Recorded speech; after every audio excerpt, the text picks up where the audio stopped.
the bookseller who was sponsoring the event and handling it, they asked me afterwards, they said halfway through, they said, you've always been a comfortable speaker, and so we thought we were going to get you a glass of water because you kind of got flustered. We thought maybe you were having a fit or something, and so you looked like you were choking or whatever.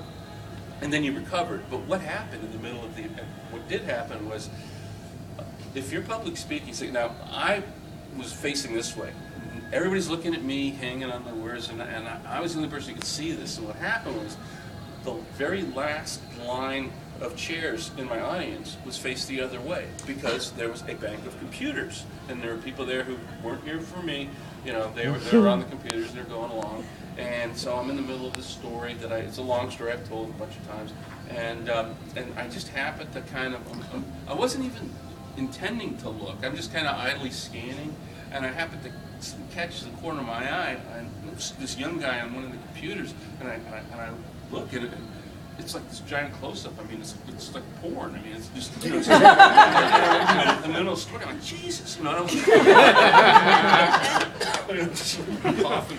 And so I completely lost my place. Got flustered. You know. And the thing is, I'm not into porn. And I'm not even being defensive. You don't have to believe me, but you can imagine if you're public speaking and you're not into porn. Once you see that, you can't not see it.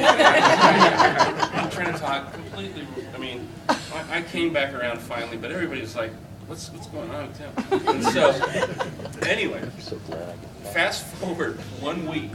1 week later, I was at another library, and the thing was, as I'm going along, there was a series of bookstores that I was at, and you know, you do libraries once in a while. So I did like maybe 5 or 6 bookstores, and then a week later, I'm at another library, and it was up in Brevard County, and so I wasn't even thinking about it. You know, in the middle of my talk, you know, I was in a library, and it's like, oh, hey, by the way, the weirdest thing happened at the last library I was at.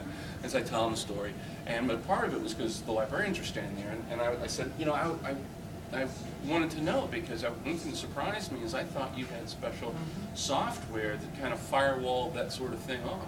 And they said, yeah, we do. We have some programs where we filter out all that, you know, adult content stuff, so you know, you can't get that in the library. So anyway, I'm going afterwards, after I give my talk at the library. You know, they're selling a book, and it's like the new book had just been out like a week or so. I'm going along, and everybody's got a copy of the new book, you know. So it's just this uniform line, yeah. And so, but right in the middle, everyone's got a copy of the new book except this one young guy, no book. He has a piece of paper and a pencil. And goes, "What was the name of that library?" I tell him, "It takes